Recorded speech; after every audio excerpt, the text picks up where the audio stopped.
Ang edukasyon ay ang pinakamakapangyarihang sandata na maaari mong gamitin upang baguhin ang mundo. Ito ay ayon kay Nelson Mandela. Isang mapagpalang araw sa ating lahat. Ako si Binibining Cecil Gomez at ngayong araw ay hayaan niyo po akong ipahayag ang aking talumpati tungkol sa isang napapanahon at napakahalagang usapin.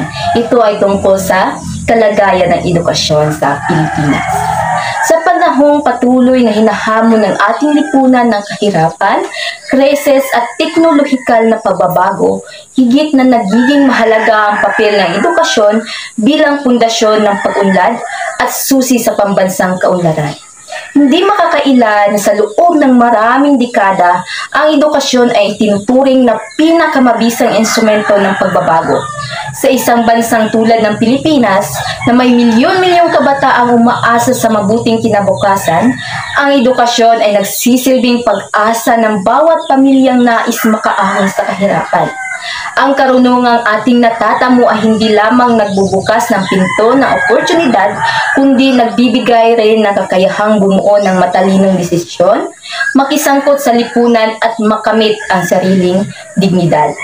Ayon sa 1987 Constitution ng Pilipinas, Artikulo 14, Section 1, ang Estado ay dapat magpanatili at magtaguyod ng isang kompleto, sapat at integratibong sistema ng edukasyon na naaayon sa mga pangangailangan ng mga tao at lipunan.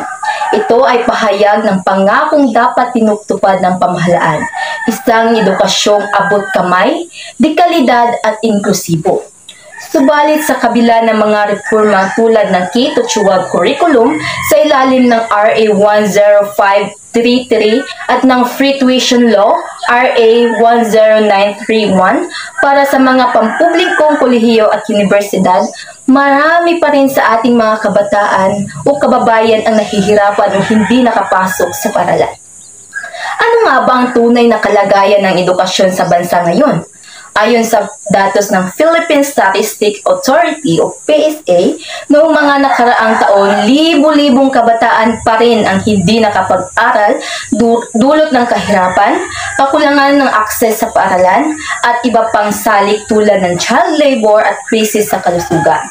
Sa mga liblib na lugar, ang mga estudyante ay naglalakad ng ilang kilometro araw-araw para lamang makapasok. Ang mga guro naman ay nagkakandahirap sa kakulangan ng teaching materials, mababang pasahod at madalas ay hindi ligtas na mga kondisyon sa pagtuturo. Nang dumating ang pandemya, lalo pang lumala ang krisis sa edukasyon. Ang shift mula physical na klase patungo online at modular learning ay nagdulot ng higit pang suliranin. Marami ang walang gadget, mahinang internet at kulang sa gabay sa pag-aaral. Ito ay nagiging dagdag pasanin sa mga estudyante at guro at patuloy pang nararamdaman hanggang sa ngayon ang epekto nito. Ngunit sa kabila ng lahat ng ito, isang bagay ang nananatiling totoo. Ang edukasyon ay isang kayamanan hindi mananakaw ni numan. Hindi ito nagbubura ng sakuna, hindi naluluma ng panahon, at higit sa lahat, ito hindi maaagaw kahit ng pinakamabigat na problema. Ito ay isang pamana ng karunungan, isang ilaw sa gitna ng dilim, at isang sandatang maaaring gamitin ng bawat mamamayan upang labanan ang kawalang katarungan, kahirapan at kamangmangan. Bilang isang mag-aaral at kabataang Pilipino, ako'y naniniwala na tayo ay may pinakamahalagang papel sa pagsulong ng edukasyon. Hindi sapat na patuloy nakaupo sa silid-aralan o nagbabasa lamang ng mga aklat. Dapat nating gamitin ang ating tinig upang manawagan para sa mas inklusibo at makatarungang sistema ng edukasyon. Dapat nating itaas ang antas ng kamalayan, maging aktibo sa mga isyong panlipunan, at higit sa lahat, pairalin ang disiplina at determinasyon upang makamit ang tagumpay sa kapila ng lahat ng balakid. Kung tunay nating minimithi ang isang makatarungan at maunlad na lipunan, kailangang magsimula tayo sa pagpapalakas ng pundasyong nito, ang edukasyon. Dapat nating tiyakin na bawat batang Pilipino anuman ang antas sa buhay, ay may pantay na oportunidad na matuto, umunlad at magtagumpay. Sa huli, tandaan natin ang edukasyon ay hindi lamang susi sa tagumpay. Ito ay mismong daan tungo sa dignidad, katarungan at pambansang kaunlaran. Ito ay yaman ng puso at isipan, isang yaman na habang buhay nating madadala at kailanman ay hindi maagaw ng sinuman. At yun lang po, maraming salamat sa inyong pakikinig. Naway may natutunan kayo sa aking talumpati. Ako'y bata, hindi laruan. Magandang araw po sa ating lahat. Ako po si Ira T. Iliaga, ang iyong mananalumpati sa araw na ito. Ngunit bago ang lahat, isa munang simpleng tanong. Paano mo ipipikit ang iyong mga mata sa gabi kung alam mong may batang umiiyak sa dilim dahil sa takot, sakit at pang-aabuso sa mismong tahanang dapat sanay kanyang kanlungan? Sa bawat hakbang ng isang bata, dapat kasabay ang seguridad, pagmamahal at gabay. Ngunit sa lipunang ating ginagalawan, hindi na bago ang mga balitang may batang minamaltrato, sinasaktan, inaabandona at inaabusong sexual. At madalas, sila'y hindi kilala, hindi pinapansin o sadyang binabaliwala. Ayon sa Republic Act No. 7610, ang bawat bata ay may karapatang maprotektahan laban sa lahat ng uri ng pang-aabuso, panganib at karahasang pisikal, emosyonal at sexual. Ngunit ang tanong, bakit hanggang ngayon may mga batang pilit pa ring isinisigaw ang kanilang hinaing sa katahimikan? Hindi ba't nakakakilabot isipin na ang mga kamay na dapat nagtuturo ang siyang unang nananakit? Na ang tinig na dapat nagbibigay lakas ang siyang unang nanlalait? Na ang tahanan na dapat pugad ng pagmamahal ang siyang nagiging kulungan ng pangamba? Hindi ito simpleng issue. Ito ay sugat sa lipunan. Sugat na lalong lumalalim kung tayo'y patuloy na pipikit, pipi at manhid. Kailangan natin ng pagbabago, hindi lang sa batas, kundi sa puso at isipan ng bawat isa sa atin. Magulang man, guro, opisyal ng pamahalaan, o simpleng mamamayan, lahat tayo ay may tungkuling magtanggol. Isang sulyap, isang tanong, isang ulat, isang pag-akay, lahat ito ay maaaring maging tulay ng pag-asa para sa batang matagal nang nakakulong sa takot. Mga kababayan, ang batang inaabuso ay hindi lang biktima ng isang tao. Siya'y biktima ng ating pananahimik, biktima ng ating pagkukulang. Ngunit, maaari nating baguhin ang kwento. Maaari tayong maging dahilan ng kanilang paghilom, pagbangon, at pagngiti muli. Kaya't sa pagtatapos ng talumpating ito, nais kong mag-iwan ng tanong. Hindi para sa isip, kundi para sa konsensya. Kung ikaw ang tanging makakarinig ng isang sigaw ng batang inaabuso, pipiliin mo bang pakinggan? Maging boses ng mga batang tahimik, maging sandigan ng mga batang takot, at higit sa lahat, maging bahagi ng mundong kanilang minimithing ligtas at makatarungan. Maraming salamat po at magandang araw sa ating lahat. Ang boto ay hindi binibili. Ito'y ipinaglalaban. Magandang araw sa inyong lahat, sa mga guro, kapwa mag-aaral at sa lahat ng naririto. Ako'y naririto ngayon upang talakayin ang isang isyong matagal nang sumisira sa integridad ng ating demokrasya. Ang pagbili ng boto o vote buying. Ayon sa Artikulo 2, Seksyon 1 ng Saligang Batas ng 1987, ang Pilipinas ay isang demokratikong at republikang estado. Ang kapangyarihan ay nagmumula sa sambayanan at isinasagawa sa pamamagitan ng mga kinatawan na kanilang pinili. Kung gayon, malinaw pa sa sikat ng araw na ang bawat boto ay isang sagradong tungkulin at karapatan ng bawat mamamayan. Ngunit sa ano na lamang kung ang boto ay nabibili sa halaga ng 500, 1,000 o kung minsan ay pakete ng grocery. Anong uri ng pamahalaan ang ating makakamit mula sa pamimilit, panlilinlang at panunuhol? Ayon sa Omnibus Election Code ng Pilipinas, Article 22, Section 261, ang sinumang kandidato o sinumang tao na direkta o hindi direktang nagbibigay, nag-aalok at nangakong magbibigay ng pera o anumang bagay upang impluwensyahan ang boto ng isang tao ay lumalabag sa batas at dapat managot. Subalit sa kabila ng mga batas na ito, patuloy pa rin ang sistemang ito sa iba't ibang dako ng bansa. Bakit? Dahil sa kahirapan, dahil sa kawalan ng edukasyon, at dahil sa kulturang kinukonsinti ang maling gawain basta't may kapalit. Mga kababayan, ang pagbili ng boto ay hindi lamang simpleng krimen. Isa itong paglapastangan sa karapatang pantao, sa dangal ng bawat botante at sa kinabukasan ng ating bayan. Isang boto ang maaaring magpanalo ng isang leader at isang maling leader ang maaaring magpabagsak ng isang buong henerasyon.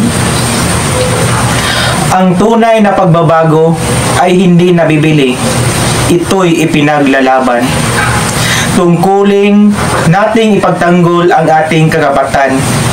Hindi dahil mura ang ating boto ay ibibenta na natin ito. Tandaan natin ang mga salita ng dakilang sigat Jose Rizal. Ang kabataan ang pag-asa ng bayan. Kung tayo'y magpapadala sa suhol, ano pa ang asahan ng bayan? Mga kabataang Pilipino, huwag tayong maging bahagi ng bulok na sistema. Magsimula tayo sa tamang pagpapasya. Ipaglaban natin ang isang malinis, tapat, at makataong halalan. Dahil sa huli, ang tunay na halaga ng boto ay hindi nasusukat sa pera, kundi sa dignidad at kinabukasan ng sambayanang Pilipino. Maraming salamat po. Isang magandang umaga sa inyong lahat.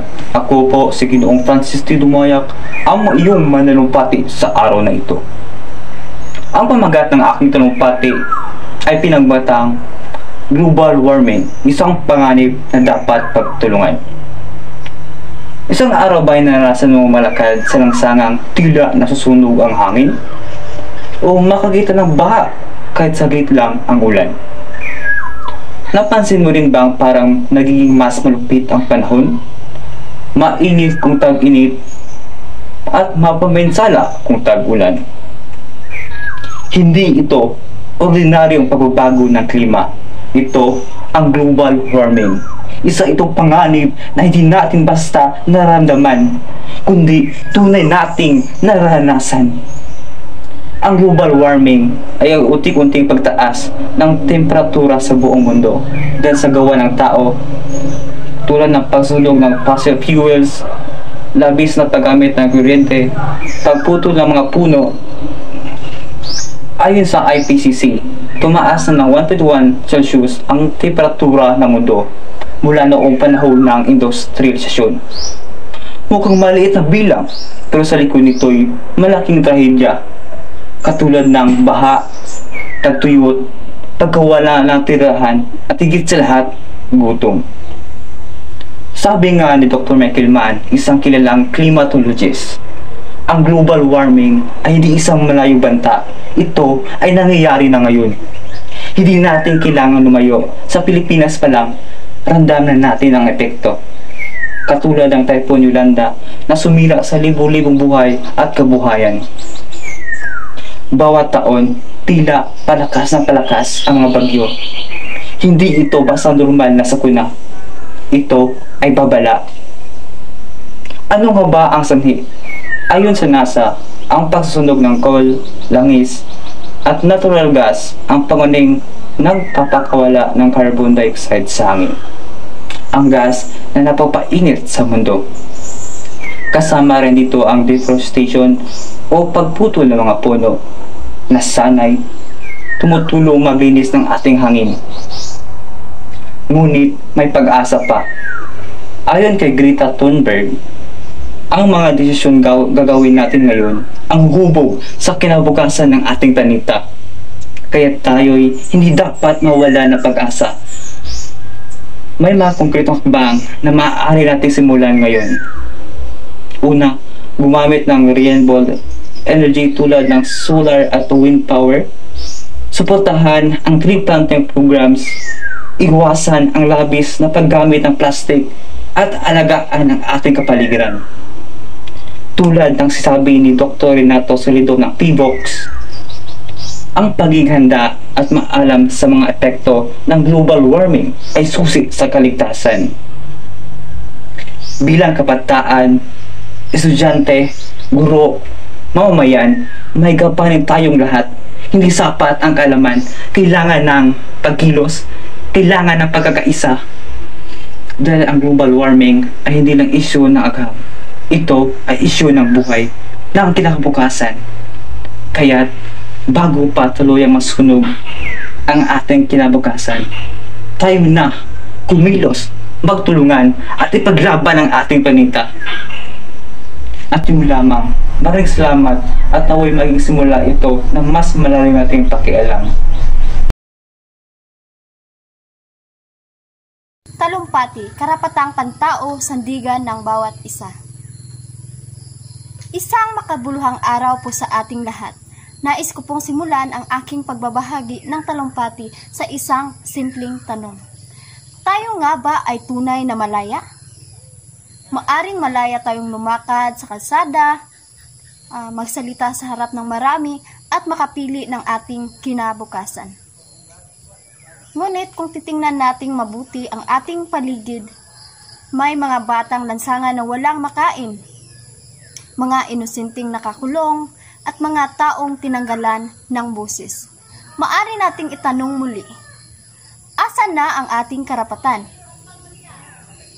Ang karapatang pagtao ay hindi lamang usapin ng batas, ito ay usapin ng ating pagkatao. Ang karapatang pantao ay mga likas at hindi na ipagkakait na karapatan ng bawat isa sa atin. Mula pagsilang hanggang kamatayan, bawat isa sa atin ay may kanya-kanyang karapatan na tinatamasa. Ayon sa Universal Declaration of Human Rights ng United Nations noong 1948 at sa Saligang Batas ng Pilipinas, Artikulo 3, bawat mamamayan ay may karapatan sa buhay, kalayaan at makataong oras ngunit hindi nabibigyan ng benepisyo. Isang malinaw na pag-abuso ito sa karapatan sa maayos at makataong trabaho. Sa ilang komunidad, may mga pamilya ang nawala ng tirahan dahil sa sapilitang demolisyon, kahit wala silang alternatibong matitirahan. Ang mga paglabag na ito ay hindi dapat baliwalain, bagkus kailangan natin itong pagtuunan ng pansin.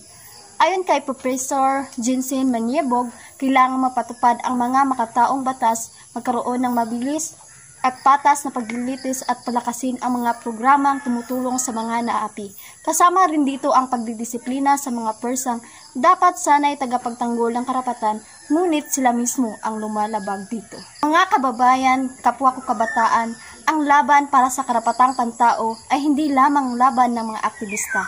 Ito ay laban nating lahat. Huwag tayong manahimik sa gitna ng pang-aapi. Magsalita tayo, kumilos tayo at magmalasakit tayo.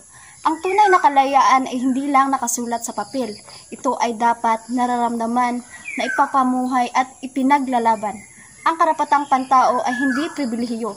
Ito ay likas sa ating pagkatao. Kaya't simula ngayon, kilalanin natin ang ating mga karapatan, igalang ang karapatan ng iba at maging bahagi ng tunay na pagbabago. Ikaw, ako, tayo ay sama-samang lalaban sa pang-aabuso sa ating karapatang pantao.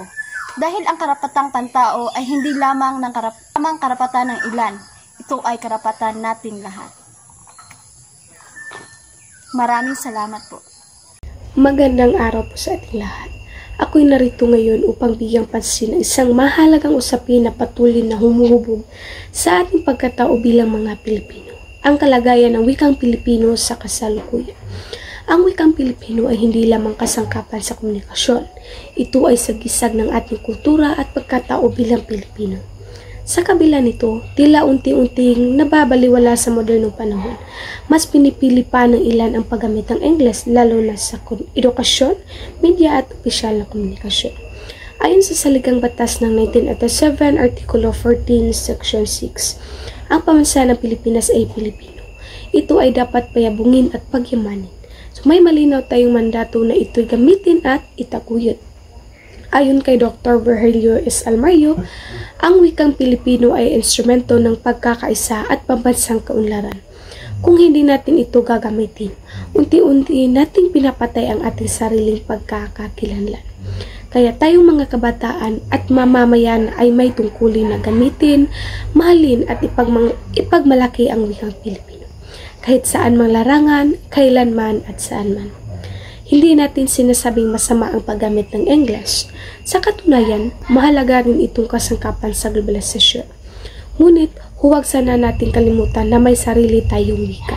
Isang wikang sumasalamin sa ating kultura, damdamin at pagkabansa. Kaya't bilang mamamayang Pilipino, tungkulin nating isulong ang paggamit ng wikang Pilipino sa mga paaralan, pamahalaan at pang-araw-araw na usapan. Ipagmalaki natin ito. Huwag nating hayaan na tuluyang mawasak ang ating pagkakakilanlan sa pangalan ng modernisasyon. Sa pagtatapos, wikang Pilipino ang ating ugat. Kung mawawala ito, paano pa natin masasabi kung sino tayo?